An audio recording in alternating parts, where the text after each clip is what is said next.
All right, guys, so the time has come. My WaveTrack LSD is here, and I have a day off, so we're going to be trying to get it in the transmission today. This is a 2004 Accord 5-speed for a K-Series, so let's do it. First, I'm going to make sure this is drained, and then we'll go from there. So to drain this transmission, your drain plug is going to be right here, and it's going to be a 3/8 drive. All right, so to start splitting this case, we're just going to go around and take out all these 12s. So first I started by taking off this shift fork, which just kind of pulls off with a little bit of pressure this way.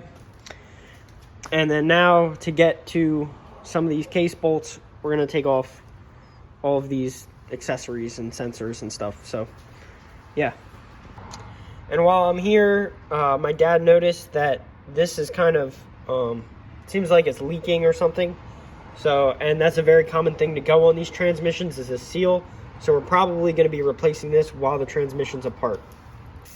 All right, now to get out this gear selector, you do need to take out this Allen bolt here, but then that should come out. All right, so now that that's out, this is just a note of how it goes in. So all right, so now that all that stuff's off, we can start working on these 12s. So let's do that real quick. All right, so next is going to be taking this plug out, as well as taking these three, and this out. For these three, they have a little metal ball in them, and you want to make sure you get that out with a small magnet. I believe it's these three. It might just be these two. I'm not 100%. Well, I guess I'll find out. But yeah, so there's going to be a ball in here, and you want to make sure that you get that out and you don't lose it. So here's what I mean. You can see the ball right here, and then you can see the spring in the screw. So just be careful of that. And that magnet's not going to work. But so we're going to try to shake them out instead. This way, just tip the transmission and hope that that works. Okay, so yes, all three of these did have the ball and spring in them. They're all out. This doesn't need to come out because this is just a fill plug. But yeah, so we're ready to crack this case off. Just be gentle when you do it, and it should just pop off with not much force. Yeah, one thing I forgot here before you pry this off, obviously get the snap ring, and you want to get that disconnected. Okay, so now that the case is off, we can see our LSD right, well, what will be an LSD right here, our gear set. We're going to start taking off. We're going to take off these four 10s here, and to get these brackets off, and then this gear set should just lift right out. So let's see if that's the case. And for those wondering why I'm doing an Accord 5-speed, currently Hasport mounts only support either K20 or K24 with an Accord 5-speed for the Insight. That's what they recommend. Now, I think you can fit other transmissions with modifications, but I didn't want to have to modify the case.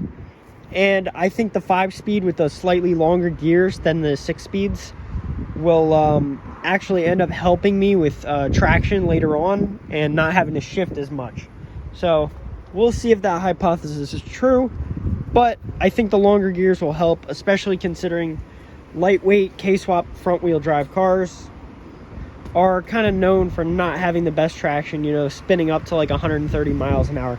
I figure those longer gears will mean a little less torque at the wheels, which will help it keep traction. So hopefully that is the case, but if not, you could always add more power or take out the transmission, put a different final drive in it, or, you know, change the tire size, change the wheel size.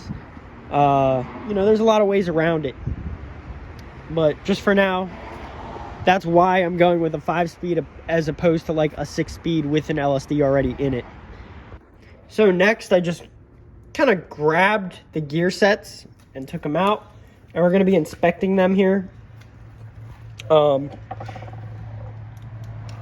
yeah, I also took the fork shaft, or the shifter forks off. but I'm gonna wipe this off for sure. And then we're gonna look at the synchros. They should have little gaps between them. They shouldn't really be rounded off.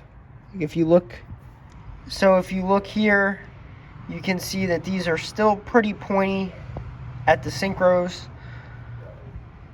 which is what you should be, looking at. Make sure that all these gears are not completely rounded off. But yeah, so this one's looking pretty okay for gear condition and synchro condition. So I think we're gonna leave it as is, but so it looks like this gear here is a little rounded off, as you can see. All right, so next is gonna be taking this open diff out and getting my LSD in. So let's this just lifts out. So this is the seal that's leaking, is under this bearing. So we are gonna replace that. Obviously the open diff's out. Here's what it looks like, to anyone wondering. So as you can see, both sides just spin. And yeah, so let's go grab the WaveTrack LSD and I'll show you guys that. So here is the WaveTrack LSD, and the reason I went with this one over the M Factory or other brands is I've heard for track driving, this one is by far the best. I've heard M Factory's reputation is kind of hit or miss. This was only a couple bucks more, and I've heard even compared to the stock Civic Si LSD, this thing is night and day. It almost makes the stock Civic Si LSD feel like an open diff from what people were saying. So I'm really hoping this thing is gonna really help wake up this car and make it feel a lot nicer to drive. As far as because it's gonna be a street car, as well as I'm hoping to do some track days and some autocross days. So, well, at the very least, definitely autocross. But so I think this will help a lot at autocross with, gaining traction and not having to just coast through turns. All right, so now I'm going to stick this thing in the freezer because you do have to transfer the bearings from the old one onto the new one. So, yeah, I'm going to stick it in the freezer for a couple hours, let it cool off, and yeah, I'll get back to you. So now I took the impact gun and took off the ring gear here. Some of them are going to have, I forget which side, I think it's this side, they're going to have a speed sensor gear on them. Mine doesn't. I believe it's electronic speed sensor or something like that. But yeah, so you want to take off that with the bearing if that's the case for you. In my case, it's just these two bearings. So had to go to Harbor Freight and get this bearing separator because the ones we have weren't fitting in there. So yeah, all right, let's get these bearings off. All right, so that Harbor Freight tool worked good paired with our press. So we got the bearings off here, and obviously the ring gear was shown to be off. So now we're getting ready to press these bearings onto the new LSD. All right, so as you can see, we have the gear back on here and the bearings, and about to look up the torque spec and torque these. You want to make sure you're doing it in a star pattern. So as far as I could find, the torque spec is 89 foot-pounds, so I'm just going to use a 90-pound torque stick, starting with 65 and going up. I'm going to do 65 and then 90. And yeah, just make sure, like I said, star pattern, and you'll be good. All right, so to get out this bearing, I just turned over this case, popped it with a screwdriver lightly, and just popped right out. And this is the seal we're going to be replacing, so take that out. We're gonna just clean it off as good as you can. Also, while I'm here, I took out the axle seals and we're gonna replace them. But yeah, so that's about all we can do for today, unless we can somehow get parts at 5 p.m. on a Sunday. All right, so I cleaned all these seal surfaces as best as I could with brake clean, as well as this magnet here that picks up any metal shavings. Same thing in there, cleaned up those bearing surfaces. But yeah, so now I'm just gonna go see if they have parts, and I'll catch you guys, if not today, the next part of this video will be putting it back together. So yeah. All right, guys, so it's been about a week. I got my Honda Bond here, I got my seals, and then I got new second gear synchro and whatever you call this gear from Syncrotech, because they recommended if you replace synchros, you should probably replace this gear as well if they're both worn out, because they interact with each other. Next on this transmission, I'm going to be taking some 3M, like Brillo pad type of stuff, and cleaning up the mating surfaces on these two cases. As you can see, they're pretty smooth, but they're not perfectly clean. So I'm definitely gonna make sure, try to get this as good as I can.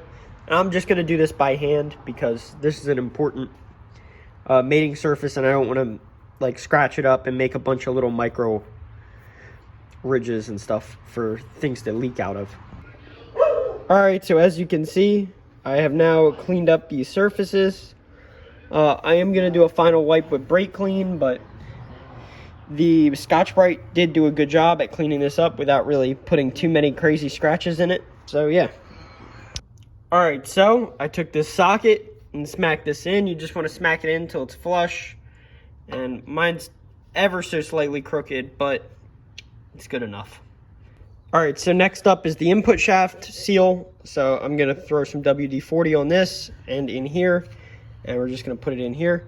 Something I forgot to note about this is these brown parts with the spring go in towards the case. And also the left and right are different, so just make sure if you're doing this, you do buy the correct seals, not just two of the same one. All right, so the input shaft seal is now in, and now I'm going to do the other case. All right, so that seal is now in, and yeah, it's good. Nice and flush. So here's what we got. It spins really nice, and I just had to give it a little tap with my hand to get it to drop in. So yeah, let's get on to replacing these second gear synchro and I guess carrier. All right, so to get to these gears, you need to take this out, which is right hand is loose. They're reverse threads. And this is, I believe, a 13 or a 15 Allen, something like that. I think it's a 15. Sorry, it's a 12 millimeter Allen. So yeah, now we need to get this bearing off. All right, so now we're gonna press this bearing off with this setup because this has to come off. So I just put this back in a couple threads, and yeah, now we should be able to pop the bearing loose, and that's that. Okay, so we tapped it the rest of the way off with a neoprene hammer, and make sure you get this washer with it, and that's important to which side it stays on. So I am going to put everything down like this, stacked up as we go. So this collar, my dad has an issue with me stacking it wrong way, but so I'm just taking it off and popping it that way. But yeah, so I'm gonna take this stuff off. All right, so the other puller that we had didn't work, so we got out this gear puller because like I said, the other one wasn't long enough. So now we're gonna pull off these two gears. All right, so here I have my stuff stacked up. Be careful when you take off this gear if you're gonna do this, because there's a bunch of little roller pins in between them, and this piece can separate. So just be careful with that. And once you get over here, make sure when you're gonna drop back on the gears that these pins on this synchro line up with that gear. All right, so it turns out I actually misidentified a part that I needed to order. So that Syncrotech part was wrong, and I actually needed the physical second gear. So I'm gonna have to send that back and order a new part. I don't even know if they carry them, but so you're gonna have to send this back It's gonna push this video back another week, so at the very minimum. So I'll guess I will see you guys in a week. Last thing today that we did was just threw this bearing in the freezer for a couple hours and tap that back in. All right, so to get this back together, first we put on our synchro, make sure that interlocks with this middle gear. Then this gear goes on top. And then you have another synchro with a ring here, which will also interlock, as you can see right here. Then you have your second gear, which under the second gear, up here you have a needle bearing. Under this needle bearing, there is this little ring right here at the top. So put that in, and you can put this thing on, and then you have your collar, and then I'll show you how the rest of the gears go on. So now that that collar's in there, you want to test this, and I did it wrong. That little piece I just showed you in the second gear, we had that in the wrong spot. So when we put this on, this gear right here was not able to move. As you can see, I'm gonna let my dad do it. So that, obviously, once you get here, you wanna test to make sure this can go up and down relatively easily. There we go, I got it. But yeah, so just test that, because otherwise you're gonna have to pull all the gears back off of it, which absolutely sucked to do, but it is what it is. Now to press these gears on, what we did is put this on as far as we could, and then we pushed all these gears up, flipped it upside down, and put it in the press that way, you know, this side up. And we're just going to repeat that for the rest of the gears here. And then the last bearing should just be able to tap on with either one of these blunt hammers, the ones that like absorb the impact, or like a standard like neoprene or something like that, so you don't damage the bearing.